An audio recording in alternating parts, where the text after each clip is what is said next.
Hello everyone. आज की video में हम डिटेल में डिस्कस करेंगे मॉडर्न हिस्ट्री का एक बहुत ही इम्पॉर्टेंट टॉपिक जिसका नाम है मॉर्लिमेंटो रिफॉर्म्स। मॉर्लिमेंटो रिफॉर्म्स को हम इंडियन काउंसिल एक्ट 1909 के नाम से भी जानते हैं और जिस तरह से हमने बाकी एक्ट्स को समझा था इसी तरीके से हम इंडियन काउंसिल एक्ट 1909 को भी समझेंगे। Background: control of government of India, administration, central legislature, provincial legislature और लास्ट में इस एक्ट का असेसमेंट करेंगे। तो स्टार्ट करते हैं बैकग्राउंड से। यहाँ पर हम ये समझेंगे कि जब इंडियन काउंसिल एक्ट 1909 पास हुआ था तो इसके पास होने के पहले के कुछ सालों में कौन कौन सी मेजर घटनाएं हुई थी, क्योंकि इन घटनाओं का प्रभाव इंडियन काउंसिल एक्ट 1909 पर जरूर पड़ा होगा और इस तरह हम इन घटनाओं और इंडियन काउंसिल एक्ट 1909 के प्रोविजंस को आसानी से रिलेट कर पाएंगे। तो चलिए स्टार्ट करते हैं बैकग्राउंड से। इंडियन काउंसिल एक्ट 1909 से जस्ट 3 साल पहले दो इंपॉर्टेंट चीजें हुई थी। पहली ये कि ब्रिटेन में लिबरल पार्टी पावर में आ गई थी और इसी साल इंडिया में मुस्लिम लीग भी फॉर्म हुई थी। लिबरल पार्टी के पावर में आने से ये माना जा रहा था कि ब्रिटिश गवर्नमेंट जो है वो अब ब्रिटिश गवर्नमेंट इंडिया को ज़्यादा से ज़्यादा पॉलिटिकल फ्रीडम दे सकती है as compared to previous governments. दूसरी तरफ मुस्लिम लीग के लीडर्स मुस्लिम्स के लिए सेपरेट इलेक्टोरेट की मांग कर रहे थे। सेपरेट इलेक्टोरेट क्या होता है, हम इसे एक एग्जाम्पल से समझेंगे। मान लो एक कॉन्स्टिट्यूएंसी में 10 लोग रहते हैं और इन 10 लोगों में 6 मुस्लिम हैं और बाकी के 4 दूसरी कम्युनिटीज से है। तो सेपरेट इलेक्टोरेट के केस में सिर्फ मुस्लिम ही चुनाव में खड़े हो पाएंगे और वोटिंग का अधिकार भी सिर्फ मुस्लिम्स को होगा। बाकी कम्युनिटीज जो इस एरिया में रहती है वो ना तो चुनाव में खड़े हो सकते हैं और ना ही वोट डाल सकते हैं। मुस्लिम लीग की 2 मेजर डिमांड्स थी। पहली ये कि सेपरेट इलेक्टोरेट दिया जाए और दूसरी ये कि वायसराय की एग्जीक्यूटिव काउंसिल में 2 इंडियंस को एलो किया जाना चाहिए, एक मुस्लिम होना चाहिए और दूसरा किसी दूसरी कम्युनिटी से हो सकता है। तो ये था बैकग्राउंड। अब देखते हैं कि गवर्नमेंट ऑफ इंडिया का कंट्रोल किसके हाथ में था। इंडियन गवर्नमेंट का कंट्रोल अब भी सेक्रेटरी ऑफ स्टेट के हाथ में ही था, जो ब्रिटेन में रहते हुए वायसरॉय की मदद से इंडियन एडमिनिस्ट्रेशन को संभाल रहा था। यानी इंडियन काउंसिल एक्ट 1909 में कंट्रोल ऑफ गवर्नमेंट से रिलेटेड कोई भी चेंजेस नहीं हुई थी। तो इंडियन काउंसिल एक्ट 1909 को मॉर्लिमेंटो रिफॉर्म्स भी कहा जाता है। हमने देखा कि गवर्नमेंट ऑफ इंडिया के कंट्रोल से रिलेटेड कोई चेंजेस नहीं हुई थी। अब देखते हैं कि एडमिनिस्ट्रेशन में कोई चेंजेस आई या नहीं। इंडियन काउंसिल एक्ट 1892 में हमने देखा था कि इंडियन काउंसिल एक्ट 1861 के समय से ही एग्जीक्यूटिव काउंसिल के मेंबर्स की संख्या को 6 कर दिया गया था। सबको अलग अलग पोर्टफोलियोज भी दिए गए थे और इंडियन काउंसिल एक्ट 1861 में ही पहली बार ऑर्डिनेंसेस इशू करने की पावर दी गई थी, जो वायसरॉय को दी गई थी, ताकि वो अर्जेंट मैटर्स पर टेम्पोररी लॉज बना सके जो 6 महीने तक वैलिड रहते थे। इंडियन काउंसिल एक्ट 1892 में यहाँ पर कोई भी चेंजेस नहीं की गई थी। तो क्या मॉर्लिमेंटो रिफॉर्म्स में भी कोई चेंजेस नहीं हुई? बिल्कुल नहीं। मॉर्लिमेंटो रिफॉर्म्स में एक बहुत बड़ा चेंज हुआ। अब एग्जीक्यूटिव काउंसिल में एक मेंबर इंडियन हो सकता था। पहले इंडियन जो वायसरॉय की एग्जीक्यूटिव काउंसिल में शामिल हुए वो थे सत्येंद्र सिन्हा। ये वायसरॉय की एग्जीक्यूटिव काउंसिल के लॉ मेंबर बने। ये एक बहुत बड़ा चेंज था, लेकिन मुस्लिम लीग इससे नाराज थी क्योंकि उनकी मांग थी कि 2 इंडियन मेंबर्स होने चाहिए, जिसमें से एक मुस्लिम हो और दूसरा किसी दूसरी कम्युनिटी से। इसी वजह से मुस्लिम लीग नाराज हो गई। हालांकि सत्येंद्र सिन्हा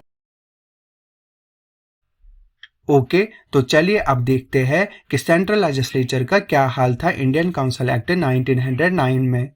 लेकिन उससे पहले हमें ये देखना जरूरी होगा कि इंडियन काउंसिल एक्ट 1892 में क्या स्थिति थी। ये देखना ज़रूरी है ताकि कंपेयर करने में आसानी हो। हमने देखा था कि सेंट्रल लेजिस्लेचर में एक तो वाइसरॉय था, उसकी एग्जीक्यूटिव काउंसिल होती थी, इसके अलावा एडिशनल मेंबर्स होते थे जिनकी संख्या कम से कम 10 और ज़्यादा से ज़्यादा 16 हो सकती थी।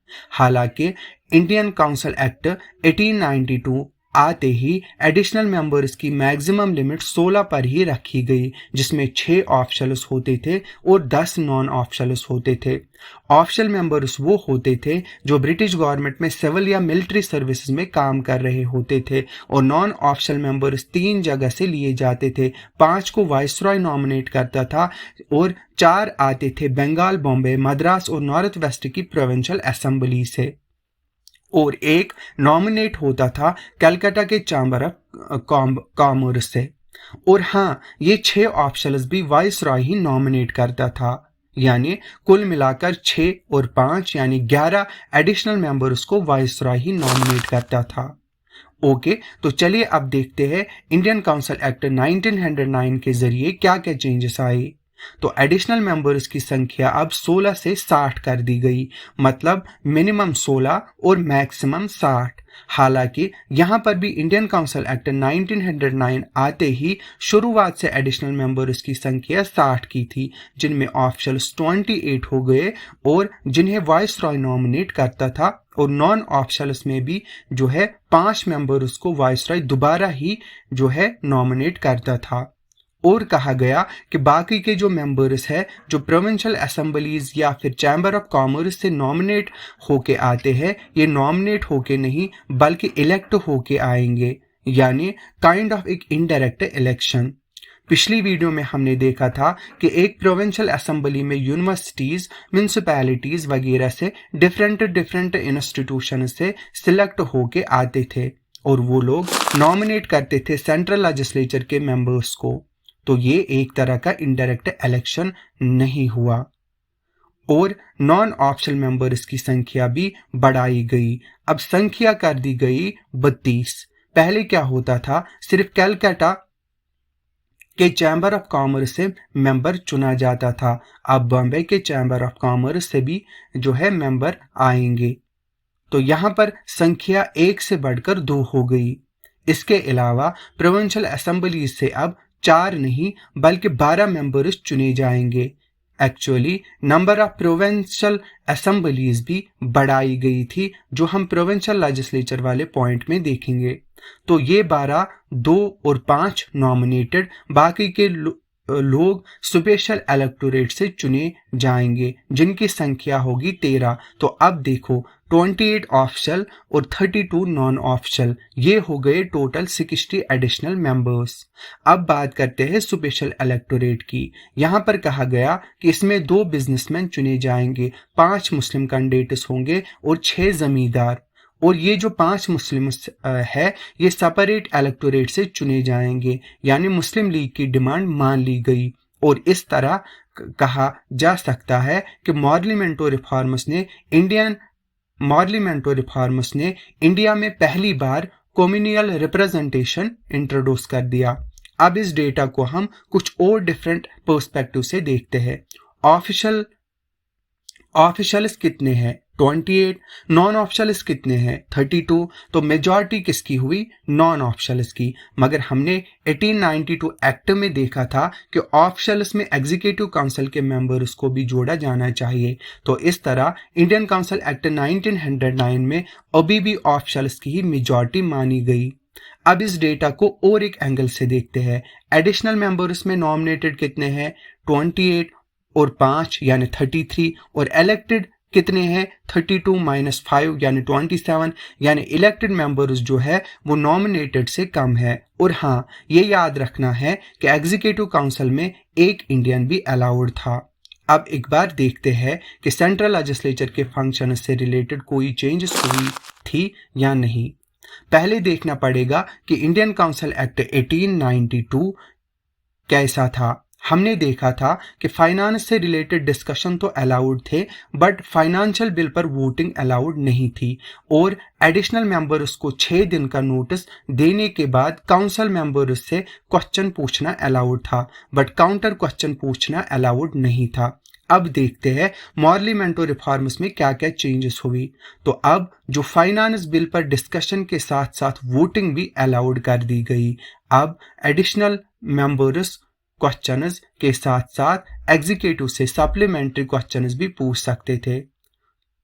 तो ये तो हुए सेंट्रल लेजिस्लेचर से रिलेटेड चेंजेस। अब देखते हैं प्रोविंशियल लेजिस्लेचर की चेंजेस। प्रोविंशियल लेजिस्लेचर अब 7 जगह पे बना दी गई। मद्रास, बॉम्बे, बंगाल, यूनाइटेड प्रोविंसेस, पंजाब, बर्मा और आसाम।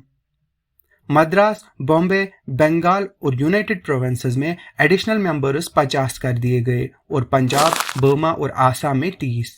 लेकिन यहाँ पर यह कहा गया कि नॉन ऑफिशियल्स की संख्या ऑफिशियल से ज़्यादा हो सकती है, जबकि हमने देखा था कि सेंट्रल लेजिस्लेचर में ये अलाउड नहीं था। और एडिशनल मेंबर्स आपको पता ही है कि प्रोविंशियल लेजिस्लेचर में universities, district boards, zamindars, chamber of commerce वगैरह यानी डिफरेंट जगहों से चुने जाते थे। तो अब हम फाइनली इंडियन काउंसिल एक्ट 1909 के इम्पैक्ट्स को देखते हैं।